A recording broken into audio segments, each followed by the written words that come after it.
Watch what they do. You watch who they are and you go, oh, they're so full of goodness. Neve, Asha, Deslin, Peyton, they were good. In this special edition of NewsWaves, we remember the goodness of these young lives taken too soon.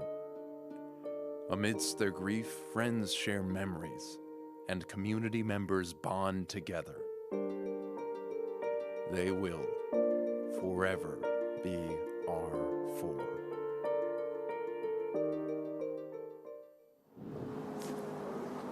Good evening. From the campus of Pepperdine University in Malibu, I'm Joe Allgood.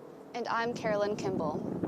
Tonight we honor the lives of 4 Seaver College students lost last week.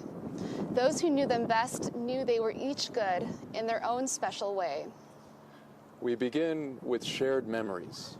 I had the honor of speaking with some of Peyton Stewart's closest friends. Peyton Stewart was the kind of person to meet new friends with open arms, like her Alpha Phi sorority little Charlie Robinson. She ran up to me and gave me a big hug, and she was like, "Oh my gosh, Charlie, I'm so excited to hang out today." Peyton's London study abroad friend Zacharias Tapp says they quickly connected over dancing and music. She would just come in the kitchen and she had a move. She would just always be like, "I'm too sexy for that." And she'd just always do that dance move. Peyton meant a less lonely world. Her love was so powerful, and for me, it made me feel like I was so much less alone, literally from the second I met her. And the best of everything. She never settled for anything less than she deserved. I mean, she loved good food, good clothes, the best of everything. Especially food when traveling abroad. I remember sometimes I'd be like, "Let's just go to McDonald's," and she'd be like, "I don't do that." We don't do that. She's like. And her fashion sense. She was a really driven, wonderful woman in all aspects of her life, down to her shoes, which were more often than not Chanel. Peyton made the everyday exciting. She would make a Monday at 1 o'clock feel like the most fun I've ever had in my life, just because I loved being with her, and to be together was so much fun. Peyton's passion was infectious, and that passion burned for her friends. She stood up for her friends, and she wanted what's best not only for herself but for everyone. She really, really looked out for the people she loved and cared about. Peyton gave Tapp the confidence to get the internship he dreamed of, and when she had doubts about her application to TikTok, I threw her advice back at her, and I'm like, "Do not settle. You are Peyton Stewart. They would be so blessed to have you." And she ended up having the time of her life at the internship. Peyton loved her home of New York and wanted to show her friends. Me, her, and Asha were kind of planning to go during the winter break. So I do wish we could have done that, but I think I'm gonna go still in their honor. And while her love is missed, I miss her so much, but I know she's with me. I know she's up there laughing at me right now, probably. she is well remembered. And I'm just so thankful that our paths crossed for as long as it did. So yeah, I would just say thank you, and I'm so happy, just for the time that we had with each other. She just made it brighter. She made the grass greener and the sky bluer, and I know that's going to be with me throughout the rest of my life. Confident with an undeniable presence. Jenna Paricio talked with some of Deslin Williams' friends, who said that you always knew when she was in the room. Deslin Williams' laugh and bright smile were 2 of her many characteristics that her friends will miss the most. And just has the craziest laugh that I wish I could remember or replicate, because it's just so funny and unique. She was the one smiling, and she had such a contagious smile. Deslin's friends say her confidence radiated to everyone around her. Deslin was, and I'm not just saying this, the most confident person I've ever met in my life. Like whenever I walked into my room, I knew Deslin was there. I could just like feel it. And her dedication and drive were unmatched. Truly everything that Deslin wanted in her life, she went for. She always said, like, when we talk about Alpha Phi, it's girls that are driven and hardworking and ambitious, and I feel like she was the embodiment of that, like, to a T. Yeah, she was definitely a go-getter, and I 100% wanted to be more like her in that sense. For her friends, she was also selfless. If you needed a shirt, she would have taken her shirt off or given it to you. And if she loved you, you definitely knew it because she was so good at expressing how she felt. And she was smart. Smart as hell, that's 3 words, but that counts as 1. Smart as hell. Whether it was fashion or ice cream, her friends always knew that she had the best taste. I think everyone kind of knows that Deslin is like super stylish. She became so obsessed with the Jenny's ice cream flavor gooey butter cake that she got our entire sorority addicted to this ice cream flavor. Everyone who met Deslin was better because of it. I hope she saw the impact she had on so many people. Like, everyone will say she made everyone feel special and, like, loved and cared about. She was always the one to uplift you and make you laugh and just remind you that you're beautiful. And Deslin was the most beautiful person I have probably ever had the pleasure of meeting and knowing and being around. Now, her friends are finding ways to live for her and always remember her. There's a marathon next month. She was training for it, and I don't run, but we're gonna figure out how to do it. Like, to maybe relay it, or like walk in, I don't care, but to do the race for her. If I have a daughter, I want to name her Deslin.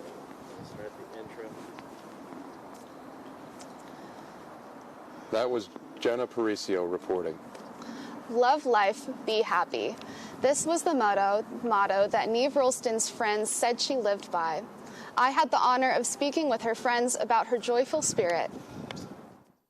I don't ever remember a time with Neve where I wasn't laughing, or we didn't just say, oh my gosh, we're gonna laugh about this someday. When Emily Chase first met Neve her freshman year, she knew they were going to be best friends. Every day inseparable, and it was just every time I was with her, it was the best. She was always wearing blue, and now whenever I see the color blue, I think of her. That's why I'm wearing blue today. Neve's true kindness is remembered by her sorority little sister, Maya Osbeck. I think she was the nicest person I knew. I never saw her upset. I never saw her angry. She was always she always had a smile on her face, and that's how I remember her. Neve carried that joy throughout her life. She left me with a lesson of loving life.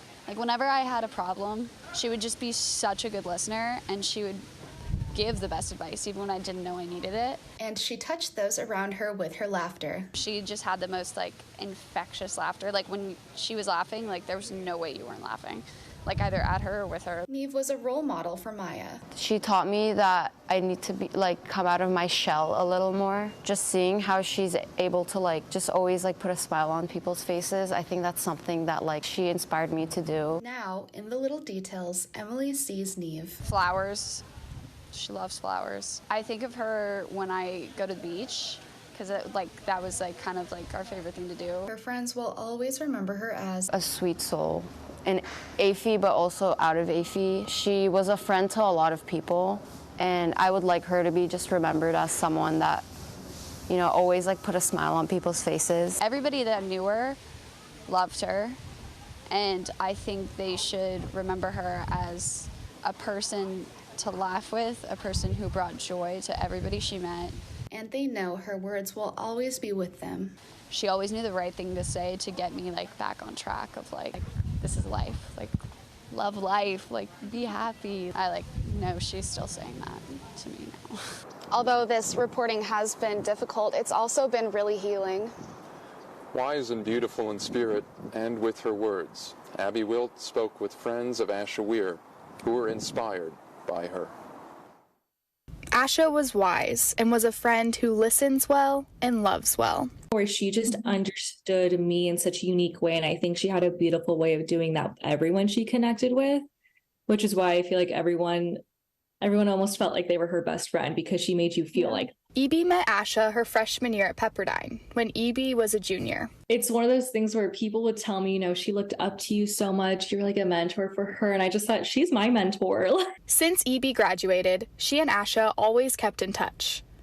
Topics included Lana Del Rey, Asha's ceramics classes, or sending each other their writing, something EB now cherishes. He said, I've always thought people are the whole point of life. We're meant to love and be loved and share this experience with people, and the ones we choose to do that with will live eternally in our hearts. I think that's so beautiful, and I just believe that that's what life, at least mine, is about. EB says Asha had a creative eye. Her perception of her surroundings was so creative, where I feel like we can forget to kind of stop and be present with the beauty around us. And I feel like it takes a kind of like that creative eye to really see that something as simple as stirring your morning tea is beautiful. And constant, gentle guidance. She just had such a beautiful way of being able to like offer that constructive criticism while also never letting anyone forget their worth. And while wise, everyone always talks about how wise she is.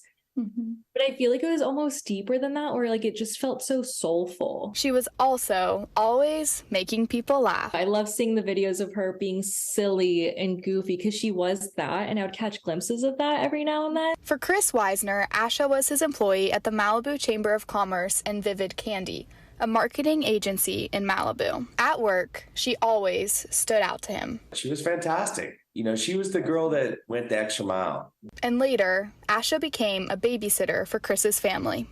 If anyone was going to do it, we both remembered Asha as the exemplary girl to be around. Like, what a fantastic girl. You could trust that girl. That girl's just sweet. Like, if you want your daughter to be around any other girl, like, that's the girl you want to have influence. He says he will continue to learn from Asha by the way she was a light in the community and loved others around her, describing her as a pure empath.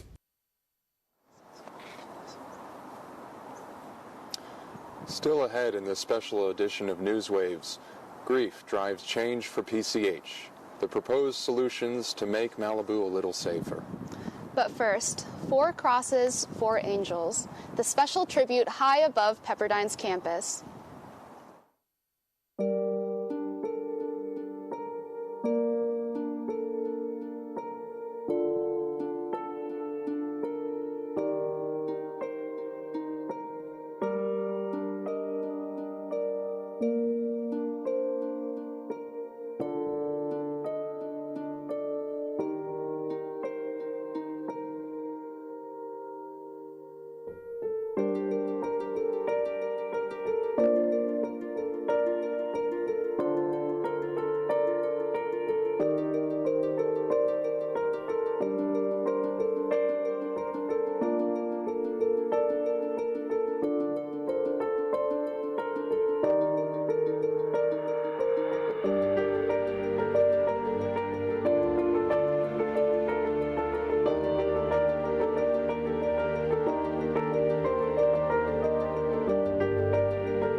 Welcome back to this special edition of NewsWaves.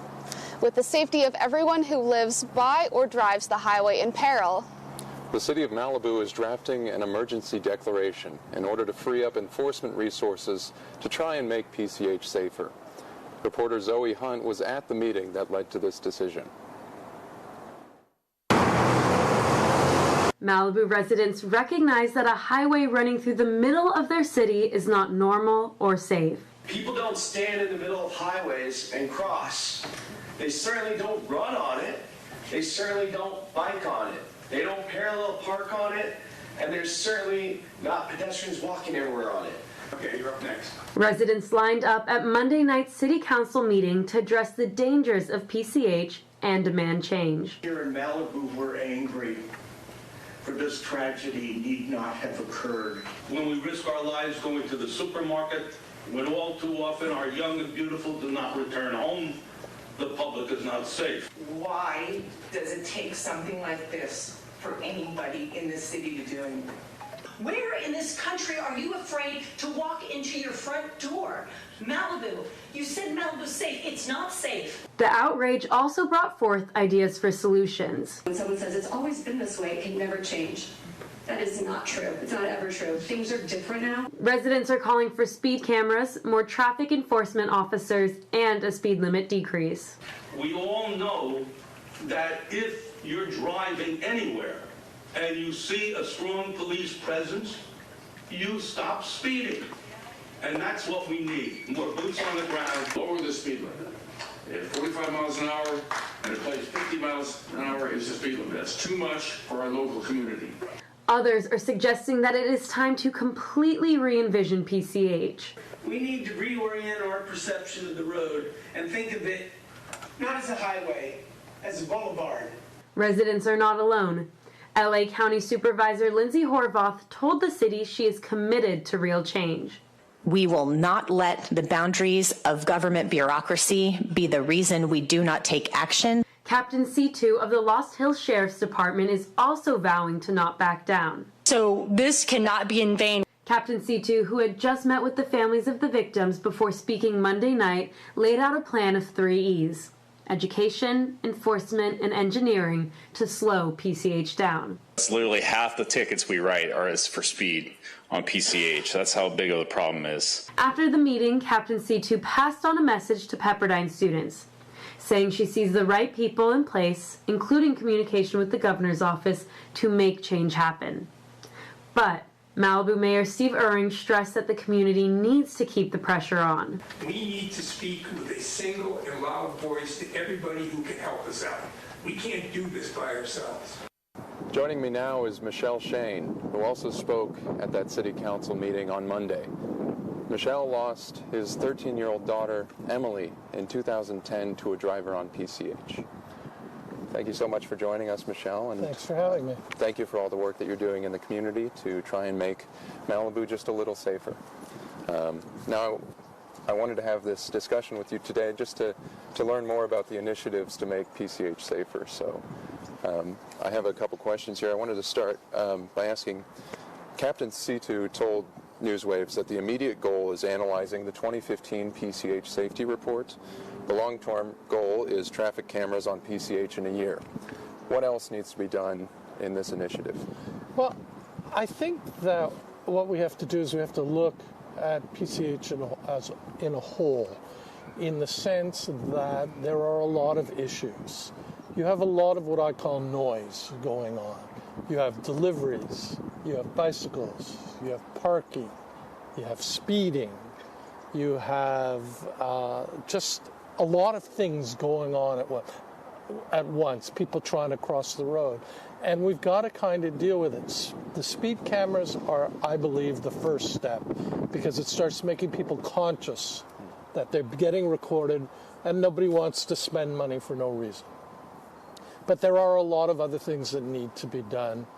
And I think that the way to get these things done is for us, meaning myself, yourself, collective community, to step up and hold our government officials accountable. They need to step up. We're coming into an election year. It's the meeting of a perfect storm. They need to get reelected to finish their mandates. We need our mandates to go to the front of the line. Yeah, thank you for that answer. Now, you created the documentary 21 Miles in Malibu about the dangers of PCH. So I wanted to ask, what was your inspiration to create that, and then what are your goals with it going forward? So I started the documentary in 2012, and the reason I started the documentary is in the summer of 2012 there was an enormous amount of people being killed and injuries on PCH, to the point that felt like almost every other week the highway was being closed. So not being a reporter, not being a politician, I figured that the best way, being a filmmaker, was to tell the story visually. And 4 directors later, the 5th one stayed on, and 10 years, we completed the film. And my mandate originally for the film was like any filmmaker, get it distributed, get it out there. But now with everything going on, I think that the film needs to be used as an educational tool. It's a public service announcement. And when I say an educational tool, I'll give you a small example. When I was growing up, there was drinking and driving. It was frowned upon, but it wasn't something that was really negative. We all knew it was bad, but if you got home and you'd had a few drinks, it was no big deal. Fast forward today, and you speak to 20-somethings, and it is the rare occasion where a 20-something will drink and drive. They'll Uber, they'll have a designated driver, they'll arrange it. How did that happen? Well, the laws got stricter, but also through education. And we've now spent almost 20 years with the Fast and Furious, if not 20 years, which has brought a culture of fast cars and adventure and no regard for stuff around us. Kind of, again, like when I was growing up, everyone wanted to be James Bond. But if you take that mandate and you look at it and you say, look, everyone's going fast and furious, we have to change that. Well, you don't really change that once you're already in that mindset. You have to change that before you get in the mindset. So what I'd like to do is go into high schools with juniors and seniors, with law enforcement, with a psychologist, with a film, and open it up to a discussion like we're having, so that it can be back and forth. And maybe you don't get everyone in the audience on board, but say you get 5 people. And they get 5 people, and so on and so on and so forth, and it grows. And I think that's the way you do it. And the other thing is, I think the city can use the film as kind of like your pass to get into Malibu. You look at the film, and it makes you think. It gets you angry, and that was the purpose of the film. Well, congratulations on completing it, and I wish you the best of luck in that endeavor. And then I just want to ask, to finish off here, what resources can the community turn to right now? What can we do, would you advise in this time? So, again, being a person of action and not really sitting back, letting other people do it when I could do it myself, last Saturday I wrote a petition that holds government accountable, and Caltrans. We can't forget Caltrans. They are the ultimate culprit. They control the highway. You have a city that wants to change something, but has to go to the state government to make those changes. So sign the petition. You can find it on change.org. Talk to your friends about it. Make it go viral. Make it become the next TikTok, in the sense that so many people sign it that politicians and government officials realize that we finally come to a time when things need to be changed. When Emily died, I got very active. But Emily, unfortunately, was a 13-year-old girl. It was a single incident. And as tragic as it is, and of course, I know that better than most, I think losing those 4 beautiful women who at the prime of their lives, in an accident that had nothing to do with them, they were just in the wrong place at the wrong time, is the catalyst or the tipping point that will force people to reconcile with it and make the change that needs to be done. Well, let's hope so. Yeah. Thank you for those We words. can only hope. Yes, yes. Thank you for taking the time out of your schedule to do this for us today, and I wish you all the best in going forward. Thank you, and thank you for what you're doing. And one person starts it, but everyone carries it. Very well said. Next, leaning on each other during the most difficult time. The Pepperdine community finds a way through the grief.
Our special show, Forever R4, continues as our community experiences deep loss.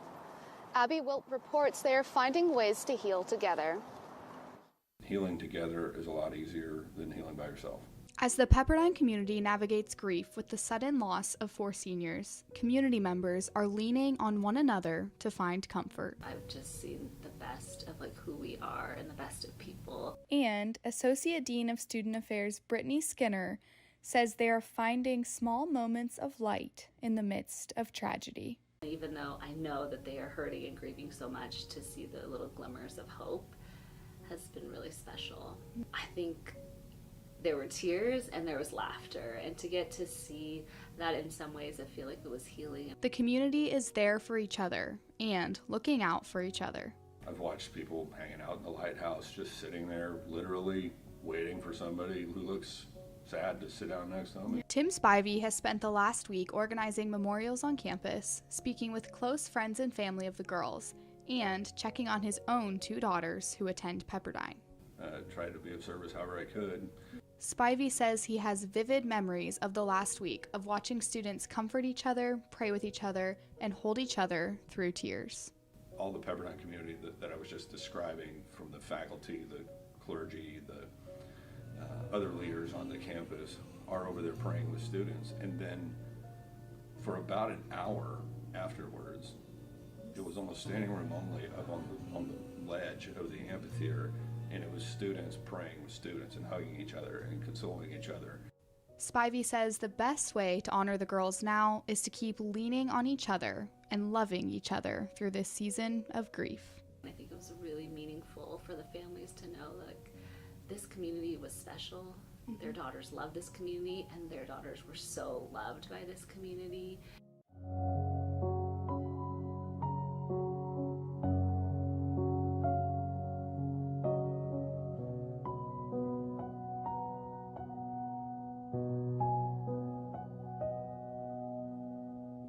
Life after loss. Claire Everbach spoke with a Pepperdine counselor about how to navigate the difficult process of grief.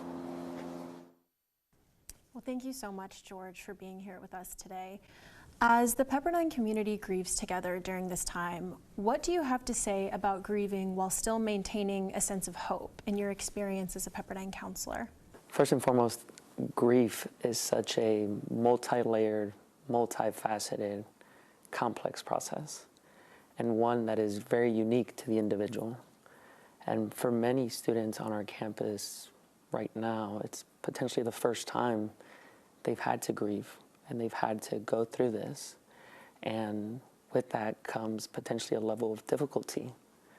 And I also would love to tell students that it's hard. It's hard to be in this grief process while also maintaining that level of hope.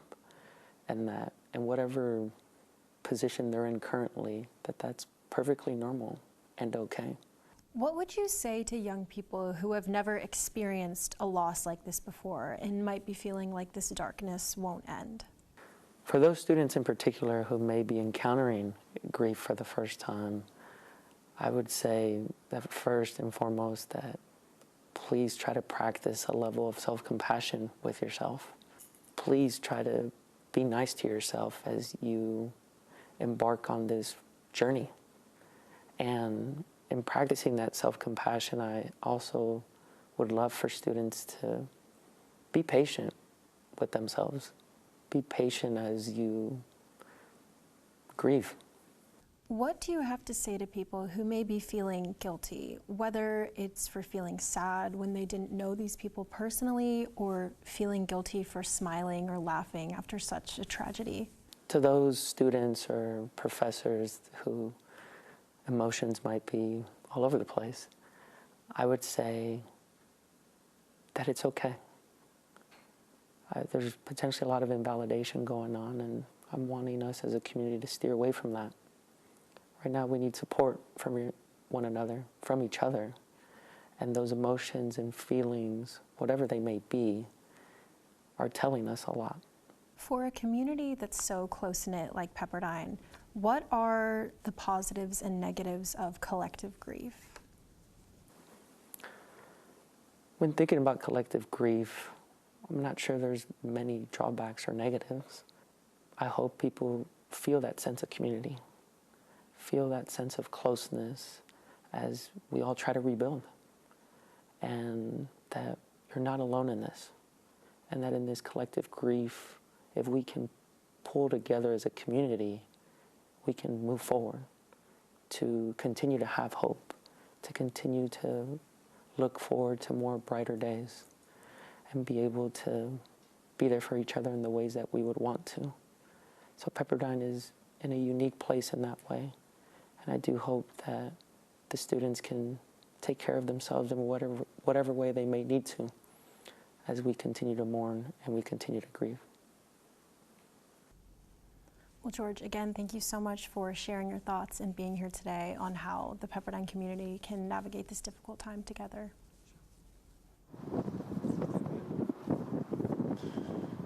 Personal reflections were shared at a Pepperdine memorial honoring Neve, Peyton, Asha, and Deslin.